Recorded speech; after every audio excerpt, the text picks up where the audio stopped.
नमस्कार बच्चों। तो फ्रीडेल क्राफ्ट एल्काइलेशन रिएक्शन को थोड़ा सा और आगे बढ़ाते हैं, ठीक है। चलिए मान लेते हैं कि जो हमारे पास बेंजीन रिंग है वो किस में है, एक्सेस में है, ठीक है। और इसका रिएक्शन मैं कराऊंगा एल्डिहाइड या कीटोन से एसिडिक मीडियम में। मीडियम कौन सा ले लिया, एसिडिक मीडियम, ठीक है। यहां में भी कुछ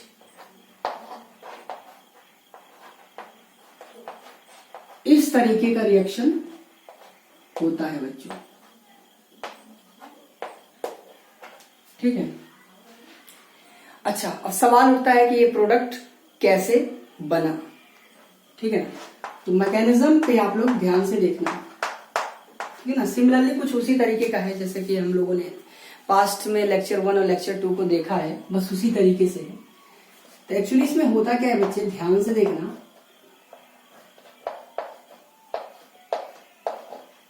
ऑक्सीजन की इलेक्ट्रोनिगेटिविटी कार्बन से क्या होती है, ज्यादा होती है। तो जाहिर सी बात है ऑक्सीजन पे पार्शियल नेगेटिव चार्ज डेवलप हो जाएगा और कार्बन पर पार्शियल पॉजिटिव चार्ज डेवलप हो जाएगा। तो मैं यहां डेवलप कर देता हूं पार्शियल नेगेटिव चार्ज और पार्शियल पॉजिटिव चार्ज। तो यहां पर इस कार्बन पर इलेक्ट्रॉन डेंसिटी की क्या हो चुकी है, कमी हो चुकी है। तो यहां पे कभी भी H+ आएगा नहीं। H+ का मतलब क्या होता है कि इलेक्ट्रोफाइल। इलेक्ट्रोफाइल उसी जगह पे जाएगा जहां पे उसे क्या मिल जाएगा, इलेक्ट्रॉन्स मिल जाएंगे। इलेक्ट्रॉन्स कहां पे मिलेंगे, इस ऑक्सीजन के पास। क्यों मिलेंगे, क्योंकि ऑक्सीजन के पास क्या है, पार्शियल नेगेटिव चार्ज है और साथ ही साथ क्या है, इसके पास 2 लोन पेयर है। तो यहाँ ऑक्सीजन किसकी तरह बिहेव कर रहा है, यहाँ oxygen as a Lewis base behave कर रहा है। तो जाहिर सी बात है वो किसको अट्रैक्ट करेगा, H+ को। तो अब क्या होगा, ये लोन पेयर इस H+ के ऊपर क्या करेगा, अटैक करेगा। तो ये बनेगा क्या, double bond O oxygen hydrogen. तो जाहिर सी बात है ऑक्सीजन अपना लोन पेयर किसको डोनेट कर रहा है, H+ को। तो ऑक्सीजन पे चार्ज कौन सी आएगी, पॉजिटिव चार्ज आएगी। अब यहीं से किस्सा बदलेगा। ऑक्सीजन पे पॉजिटिव चार्ज क्या होता है, हाईली अनस्टेबल होता है। तो जाहिर सी बात है ये ऑक्सीजन के पास 3 ऑप्शन है, या तो ये सिग्मा बॉन्ड तोड़ दे, या तो ये सिग्मा बॉन्ड तोड़ दे, या तो ये पाई बॉन्ड तोड़ दे। आप लोगों को अच्छे से पता है कि पाई बॉन्ड वीकर बॉन्ड होता है, सिग्मा बॉन्ड स्ट्रॉन्गर बॉन्ड होता है। तो पाई बॉन्ड क्या हो जाएगा, टूट जाएगा। और जैसे ही पाई बॉन्ड टूटेगा, R कार्बन ROH और इस टाइप का एक हमें क्या मिल जाएगा, कार्बोकैटायन, ठीक है। अब यही कार्बोकैटायन बच्चों किसके पास अप्रोच करेगा, बेंजीन रिंग के पास क्या करेगा, अप्रोच करेगा। ये कार्बोकैटायन बेंजीन रिंग के पास क्या करेगा, अप्रोच। और यही carbocation basically electrophilic aromatic substitution reaction कराएगा। जैसे ही अप्रोच करेगा, पूरी की पूरी इलेक्ट्रॉन डेंसिटी कहां शिफ्ट होगी, किसी एक कार्बन पर, और किसी दूसरे कार्बन पे कौन सी चार्ज डेवलप हो जाएगी, पार्शियल नहीं, कंप्लीट पॉजिटिव चार्ज डेवलप हो जाएगी। ये कार्बन हो गया, ये OH हो गया, ये पहला R हो गया, ये दूसरा R हो गया, ठीक है। इस टाइप का एक कंपाउंड, एक इंटरमीडिएट बन जाएगा। इसको क्या बोला जाता है बच्चे, सिग्मा कॉम्प्लेक्स। इसके बनने के बाद एक और घटना घटेगी। जाहिर सी बात है आप लोगों को काफी देर पहले से ही मैं बता रहा हूं कि आप बेंजीन रिंग पर इस रिएक्शन को करा रहे हैं। बेंजीन रिंग एक हाईली स्टेबल एरोमेटिक कंपाउंड होता है। इतने हाईली स्टेबल एरोमेटिक कंपाउंड को आप लोग एक नॉन एरोमेटिक कंपाउंड में क्या कर रहे हैं, ब्रेक कर रहे हैं। मोस्ट स्टेबल से लेस स्टेबल आप इंटरमीडिएट जनरेट कर रहे हैं। तो ये स्टेप क्या होगा, स्लो होगा। और स्लो स्टेप क्या होता है, रेट डिटरमाइनिंग स्टेप। उसके बाद जैसे ही ये कार्बोकैटायन बनेगा, आप लोगों को पहले ही बताया था कि लास्ट स्टेप में हमारा जो यहाँ पे न्यूक्लियोफाइल होता है, जो हमारा न्यूक्लियोफाइल रहेगा उस हाइड्रोजन को क्या करेगा, खींचकर बाहर निकाल देगा। तो जैसे ही ये हाइड्रोजन बाहर जाएगा, माइनस इस प्लस चार्ज पे अटैक करेगा और हमें एक इस तरीके का क्या मिल जाएगा, कंपाउंड। ठीक है। लेकिन अभी ये रिएक्शन यहाँ रुकने वाला नहीं है, क्योंकि यहाँ पे फिर से क्या आ चुका है, OH। और हमारा मीडियम कौन सा है, एसिडिक। एसिडिक मीडियम और OH लिंकेज मतलब खतरा। ये रिएक्शन फिर से आगे बढ़ेगी, ये रिएक्शन फिर से आगे बढ़ेगी। हमारा जो H+ रिएक्शन में मौजूद है, जो हमारा रिएक्शन सॉल्वेंट में मौजूद है, इस ऑक्सीजन के लोन पेयर के साथ क्या हो जाएगा, प्रोटोनेट हो जाएगा। जैसे ही प्रोटोनेट होगा, ध्यान से देखिएगा, अभी एक झटके में आपको समझ में आएगा। ऑक्सीजन एक हाइड्रोजन पहले से ही था, एक और हाइड्रोजन जुड़ जाएगा और चार्ज कौन सी आ जाएगी, पॉजिटिव। तो आपको दिख रहा होगा कि ये वाटर मॉलिक्यूल में क्या हो रहा है, कन्वर्ट हो रहा है। तो मुक्ति प्राप्त करने के लिए ये वाला बॉन्ड टूट जाएगा और यहां से जनरेट होगा benzene ring, carbon R positive charge, और यहां से रिलीज क्या होगा, वाटर मॉलिक्यूल। ठीक है। उसके बाद जब ये कार्बोकैटायन बनेगा तो ये फिर से वही बात है, ये क्या कराएगा, हमारा इलेक्ट्रोफिलिक एरोमेटिक सब्स्टिट्यूशन रिएक्शन कराएगा। कराने के लिए क्या करेगा, इसको एक और बेंजीन रिंग चाहिए होगा। तो मैंने पहले से ही बेंजीन रिंग को किस में डाल के रखा है, एक्सेस में, तो आराम से रिएक्शन हो जाएगा। चलिए कैसे होगा, ये एक बार फिर से बेंजीन रिंग के साथ क्या कराएगा, वही electrophilic aromatic substitution reaction. So finally we will get this product. ठीक है, आसान है, धीरे धीरे सीखेंगे, नई नई चीजें हैं। यही हमारा क्या है, मेजर प्रोडक्ट। ठीक है ना। इसमें हमने बेंजीन रिंग को एक्सेस में रखा है।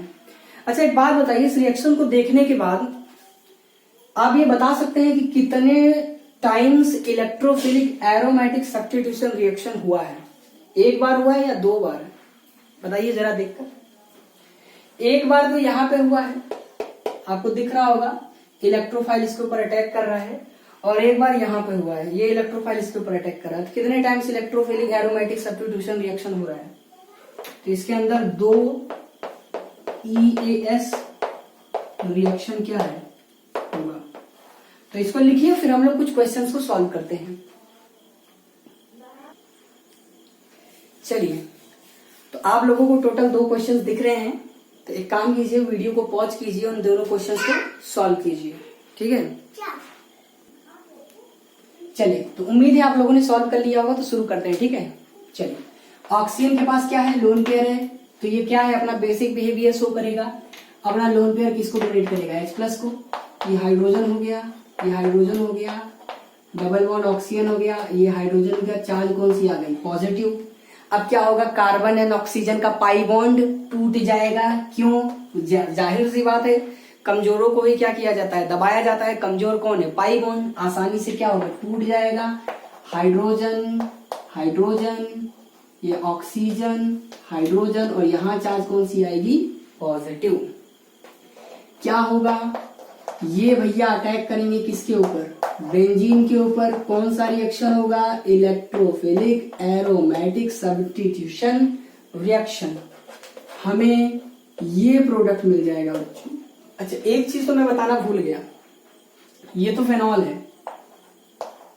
ठीक है, इसमें तो फेनॉल है। फेनॉल में क्या होता है कि ऑक्सीजन के पास भी लोन पेयर है और इस ऑक्सीजन के पास भी लोन पेयर है। इसका जो लोन पेयर है वो रेजोनेंस में है और इसका जो लोन पेयर है वो रेजोनेंस में नहीं है। तो इसका बेसिक कैरेक्टर कम है और इसका बेसिक कैरेक्टर क्या है, ज्यादा है। तो यही H+ की तरफ क्या करेगा, अट्रैक्ट, मतलब यही H+ की तरफ क्या होगा, अट्रैक्ट होगा। ठीक है। अच्छा एक चीज हमेशा याद रखना, कभी भी इलेक्ट्रोफिलिक एरोमेटिक सब्स्टिट्यूशन रिएक्शन अगर फेनॉल पे कराया जाता है तो फेनॉल जो होता है ये एक ऑर्थो पैरा डायरेक्टिंग ग्रुप होता है। मतलब जब ऑक्सीजन का लोन पेयर, फेनॉल के ऑक्सीजन का लोन पेयर जब रेजोनेंस में पार्टिसिपेट करेगा इस बेंजीन रिंग के साथ, तो सिर्फ ऑर्थो एंड पैरा पे ही इसकी इलेक्ट्रॉन डेंसिटी क्या होती है, बढ़ती है। तो या तो ये ऑर्थो पे अटैक करेगा, या तो ये ऑर्थो पे अटैक करेगा, और या तो ये कहाँ अटैक करेगा, पैरा पे। तो बहुत सारे बच्चों में ये हमेशा से कंफ्यूजन रहता है कि सर पैरा पे ज्यादा अटैक करेगा कि ऑर्थो पे, ऑर्थो वाला ज्यादा मेजर बनाएगा या पैरा पे। तो याद रखना ज्यादातर कंडीशंस में ऑर्थो पैरा डायरेक्टिंग ग्रुप वाले ज्यादातर कंडीशन में हमें para as a major product मिलता है, एक्सक्लूडिंग सम एक्सेप्शंस। कुछ एक्सेप्शंस को अगर हटा दे तो ज्यादातर क्या मिलेगा, पैरा। ऑर्थो पे रिपल्सन होता है, पैरा पे क्या होता है, कम रिपल्सन होता है। तो ये जो हमारा इलेक्ट्रोफाइल है वो कहाँ जुड़ जाएगा, ये हमारा जुड़ जाएगा पैरा पे, ठीक है ना। तो यही इसका क्या बनेगा, प्रोडक्ट। चलिए आगे बढ़ते हैं।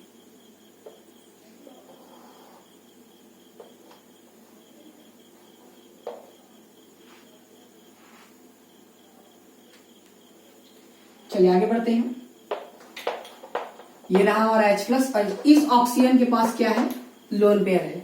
तो फिर से ये क्या हो जाएगा, प्रोटोनेशन में पार्टिसिपेट करेगा, क्योंकि ये लोन पेयर इसको क्या कर देगा, डोनेट कर देगा। तो इस टाइप का बच्चों क्या बनेगा, फिर से एक और कार्बोकैटायन बनेगा, CH2 का प्लस चार्ज। देखो जाहिर सी बात है, ऑक्सीजन अपना लोन पेयर इसको डोनेट करेगा, फिर इस ऑक्सीजन के पास एक हाइड्रोजन पहले से है, एक और हाइड्रोजन हो जाएगा, कितने हाइड्रोजन हो जाएंगे, 2, और एक ऑक्सीजन मिलके क्या बन जाएगा, पानी। और जैसे ही पानी के फॉर्म में बाहर जाएगा तो इस कार्बन से कितने हाइड्रोजन अटैच है, 2 हाइड्रोजन अटैच है। पानी जब बाहर जाएगा तो इस कार्बन पे कौन सी चार्ज आएगी, प्लस। तो मैंने डायरेक्टली लिख दिया benzene ring attach with CH2 plus charge. और जब ये दोबारा से बेंजीन रिंग पर अटैक करेगा, वो भी क्या, फेनॉल वाला बेंजीन रिंग। तो अब ये जो हमारा इलेक्ट्रोफाइल है इस फेनॉल के पैरा पोजीशन पे अटैक करेगा। कहां पे अटैक करेगा, पैरा पे। तो हमारा प्रोडक्ट बच्चों कुछ इस तरीके से दिखेगा, ध्यान से देखिएगा।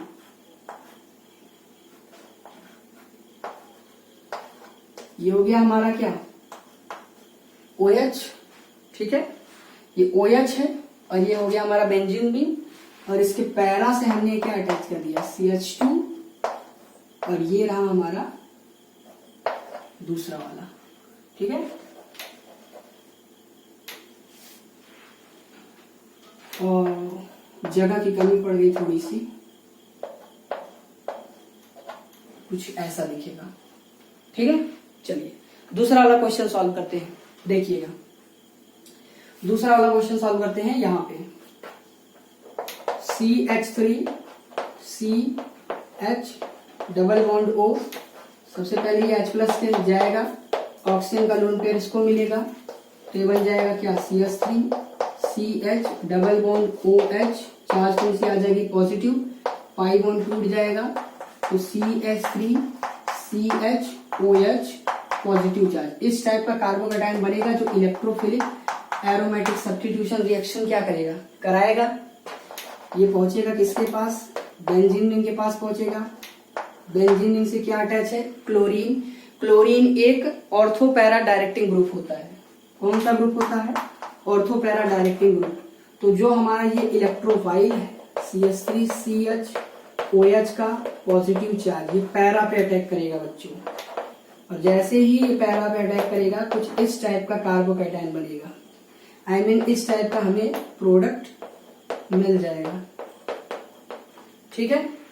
उसके बाद फिर से क्या होगा, एक्सेस में है, H+ है, एसिडिक मीडियम है, ऑक्सीजन का लोन पेयर फिर से इसके ऊपर अटैक करेगा, तो फिर से क्या होगा, ये क्लोरीन है, ये CH3 CH पॉजिटिव चार्ज, इस टाइप का कार्बोकैटायन बनेगा, और वाटर फिर से क्या हो जाएगा, एलिमिनेट। और ये दोबारा से किसके ऊपर अटैक करेगा, क्लोरोबेंजीन के ऊपर, ठीक है। तो फिर से एक बात याद रखना, ये जो इलेक्ट्रोफाइल आपको दिख रहा है, जब ये क्लोरोबेंजीन पे अटैक करेगा तो कहाँ अटैक करेगा, पैरा पे, क्योंकि जाहिर सी बात है ऑर्थो पैरा डायरेक्टिंग ग्रुप है, ऑर्थो पे रिपल्सन मिलेगा, पैरा पे रिपल्सन नहीं मिलेगा। तो सिंपल सा आंसर आएगा, ये क्लोरीन हो गया, ये हो गया हमारा क्या, CH, और ये क्या हो गया, CH3, और इसी CH से एक और बेंजीन रिंग क्या है, अटैच है, जिसके पास क्या है, क्लोरीन। तो यही इसका क्या आएगा, प्रोडक्ट। चलिए लिख लीजिए एक बार। चलिए अब मैं शुरू करने वाला हूं Friedel Crafts acylation reaction.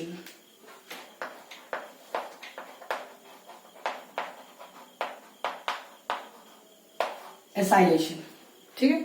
Acylation का मतलब होता है R C double bond O, ये जो ग्रुप होता है एसाइल ग्रुप बोलते हैं, और इसी ग्रुप को ले जाके क्या करो, बेंजीन रिंग से अटैच कर दो, तो उसी को बोला जाता है एसाइलेशन रिएक्शन।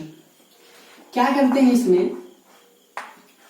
इसमें बेंजीन रिंग लेने वाला हूं, इसका रिएक्शन कराऊंगा RC≡X in the presence of AlX3। ये भी किस में होना चाहिए, एनहाइड्रस में। ठीक है, तो क्या होगा, बेंजीन रिंग पर ये ग्रुप लग जाएगा जाके, बाई प्रोडक्ट में HX एंड AlX3 प्राप्त होगा। ठीक है, ध्यान से सुनिएगा, बहुत ही आसान रिएक्शन है। ठीक है, तो ये होगा अपना प्रोडक्ट। इसको क्या बोला जाता है, एसाइल हैलाइड, और इसको क्या बोला जाता है, बेंजीन। ठीक है ना, तो सबसे पहले तो मैकेनिज्म देखते हैं, बहुत ही आसान सा मैकेनिज्म है। ठीक है, ये हो गया R, ये हो गया C≡O, और ये हो गया हमारा क्या, X। अब क्या होता है बच्चों, हेलोजन जो होता है इसके पास लोन पेयर होते हैं। हेलोजन के पास क्या होता है, लोन पेयर। तो ये हेलोजन वाला जो स्पीसीज है ये as a Lewis base behave करता है, और मैंने एनहाइड्रस मीडियम इसीलिए लिया है ताकि AlX3 अपना वैकेंट ऑर्बिटल क्या कर सके, शो कर पाए। एल्यूमिनियम के पास क्या होता है, वैकेंट ऑर्बिटल, और एनहाइड्रस का मतलब हमने वाटर इस्तेमाल नहीं किया, क्योंकि पानी ले लेंगे तो पानी एक अच्छा सॉल्वेंट होता है, वाटर एक अच्छा सॉल्वेंट होता है, अच्छा बेस होता है।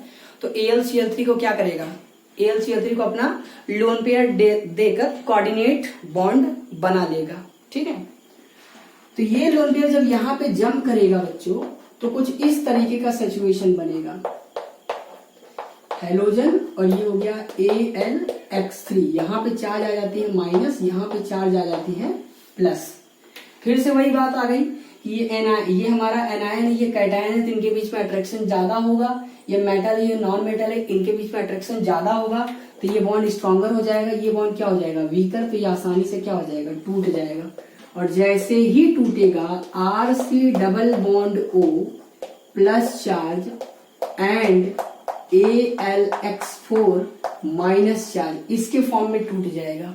और यही जो हमारा होता है इलेक्ट्रोफाइल, ठीक है, ये हमारा क्या हो गया, न्यूक्लियोफाइल। तो ये जो इलेक्ट्रोफाइल है, यही इलेक्ट्रोफाइल बेंजीन रिंग के साथ रिएक्शन में इलेक्ट्रोफिलिक एरोमेटिक सब्स्टिट्यूशन रिएक्शन कराएगा। आपको एक बार इसके बारे में बता देता हूं, ये जो RC≡O, ये जो कार्बन पर पॉजिटिव चार्ज होता है, ये रेजोनेंस में होता है, क्योंकि ऑक्सीजन के पास क्या होता है, लोन पेयर। जब ये लोन पेयर इस कार्बोकैटायन पे अटैक करता है, ठीक है, तो एक और रेजोनेटिंग स्ट्रक्चर जनरेट होती है, ये वाली। ठीक है ना, इसे बोला जाता है एसाइलिनियम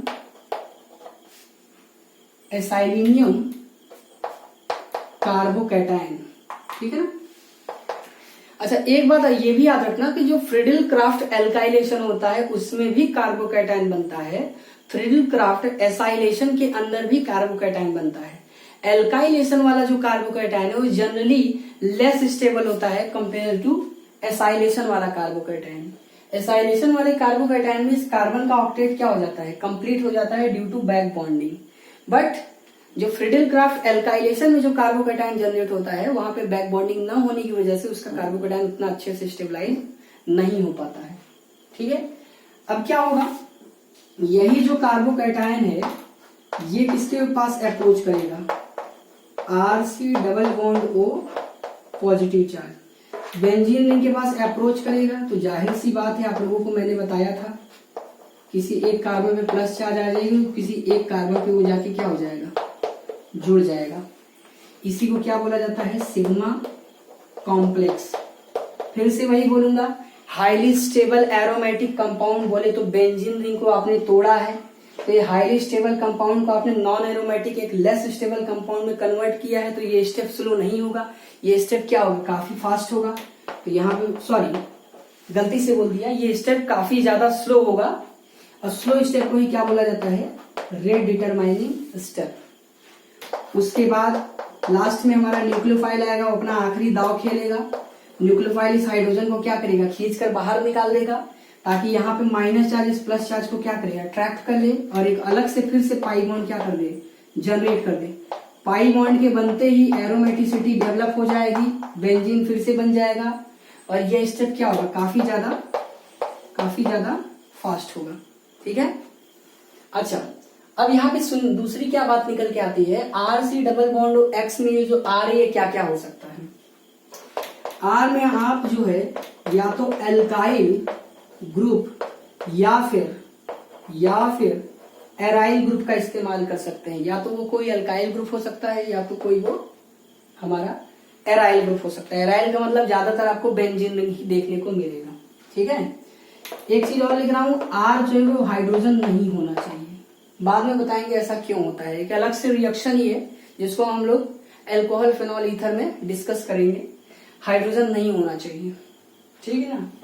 और अगर मैं हाइड्रोजन के बारे में बात करूं, एक्स के बारे में, यहाँ जो ये एक्स दिख रहा है, तो एक्स के नाम पे आपको क्लोरीन मिल सकता है, ब्रोमीन मिल सकता है और आयोडीन मिल सकता है। ठीक है। तो देख लीजिए एक बार, बहुत ही आसान रिएक्शन है। वीडियो को आप बैक करके फिर से देख लेना। यहाँ पे क्या हुआ है, हाइड्रोजन बाहर गया, यहाँ पे हमारा कार्बोकैटायन बना। ये कार्बोकैटायन काफी ज्यादा स्टेबल होता है ड्यू टू बैक बॉन्डिंग। यही कार्बोकैटायन बेंजीन रिंग पर अटैक करता है इलेक्ट्रोफिलिक एरोमेटिक सब्स्टिट्यूशन रिएक्शन कराने के लिए। हालांकि बेंजीन रिंग एक हाईली स्टेबल एरोमेटिक कंपाउंड होता है, तो ये स्टेप क्या होगा, स्लो होगा। स्लो स्टेप को ही क्या बोला जाता है, रेट डिटरमाइनिंग स्टेप। और लास्ट स्टेप में न्यूक्लियोफाइल हाइड्रोजन को बहुत तेजी के साथ बाहर निकालेगा, जिससे हमें एक मोस्ट स्टेबल प्रोडक्ट मिल जाए, जो कि यही हमारा क्या होता है, मेजर प्रोडक्ट होता है। ठीक है, नोट कीजिए, फिर हम लोग आगे बढ़ते हैं।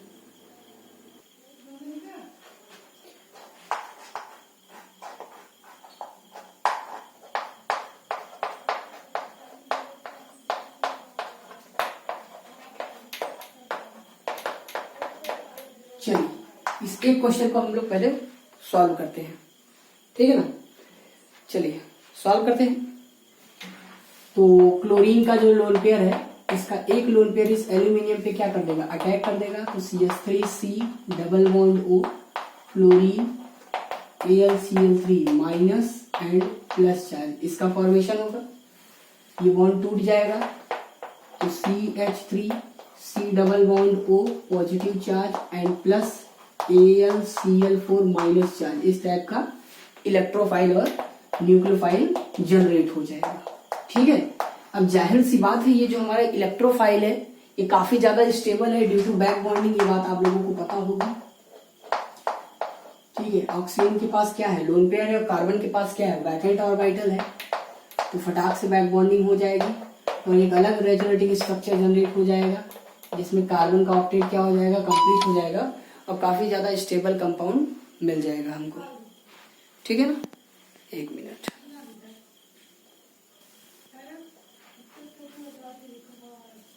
चलिए, तो यह बन गया हमारा एक मोस्ट स्टेबल कार्बोकैटायन। अब क्या होगा, ये जो हमारा एसाइल कार्बोकैटायन है CH3C double bond O positive charge, ये इस कार्बन पर क्या करेगा, अटैक। अभी फिलहाल यहाँ पे कोई चॉइस ऑफ अटैक तो है नहीं, तो कोई दिक्कत नहीं है, क्योंकि अगर कुछ होता, कोई भी ग्रुप होता, ऑर्थो, पैरा या मेटा, तो उस हिसाब से हम डिसाइड करते। ठीक है ना।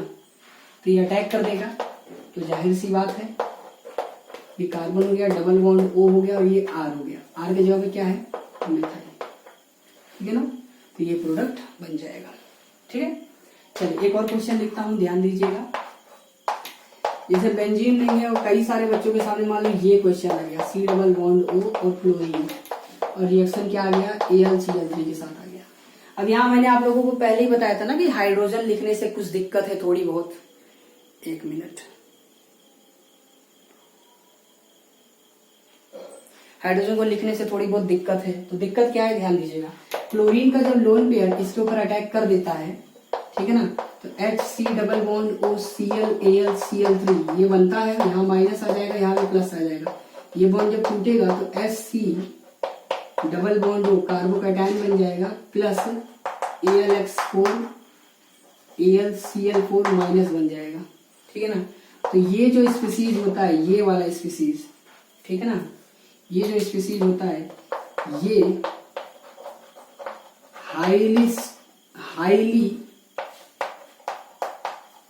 Unstable at room temperature. Room temperature पे काफी ज्यादा अनस्टेबल होता है, तो ये रिएक्शन को आगे प्रोसीड नहीं कर पाएगा। तो बाय डिफॉल्ट कई सारे बच्चे अगर ऐसा आंसर लिख रहे हो C double bond O hydrogen, ऐसा कुछ इसका जिसका आंसर आ रहा है वो गलत है, ये आंसर कभी नहीं आएगा। ठीक है ना। तो आज के लिए हम लोग बस इतना ही करते हैं, लेकिन विश्वास मानिए फ्रिडल क्राफ्ट एसाइलेशन रिएक्शन को हम लोग अभी और कई सारे क्वेश्चंस के जरिए और अच्छे से सीखेंगे एडवांस लेवल पे। ठीक है ना। तो आज के लिए हम लोग बस इतना ही करते हैं। अभी तो मैंने 2 ही क्वेश्चन डिस्कस किया है, एक ये आसान वाला, और यहाँ पे मैंने ये आप लोगों को बता दिया है कि यहाँ हाइड्रोजन इस्तेमाल क्यों नहीं कर सकते, क्योंकि ये जो भी प्राणी बनता है ये काफी ज्यादा क्या होता है, हाईली अनस्टेबल होता है, ये एडजस्ट नहीं करता रूम टेम्परेचर, इसलिए रिएक्शन नहीं हो पाती है। ठीक है ना, ये प्रोडक्ट नहीं बन पाता है। आगे हम लोग पढ़ेंगे एक रिएक्शन होता है जिसका नाम होता है कौन सा, हाँ, गटरमैन कोच रिएक्शन। तो गटरमैन कोच रिएक्शन में हम इस प्रोडक्ट को बनाएंगे लेकिन अलग टेक्निक लगा के। ठीक है ना। तो आज के लिए बस इतना ही करते हैं। धन्यवाद बच्चों।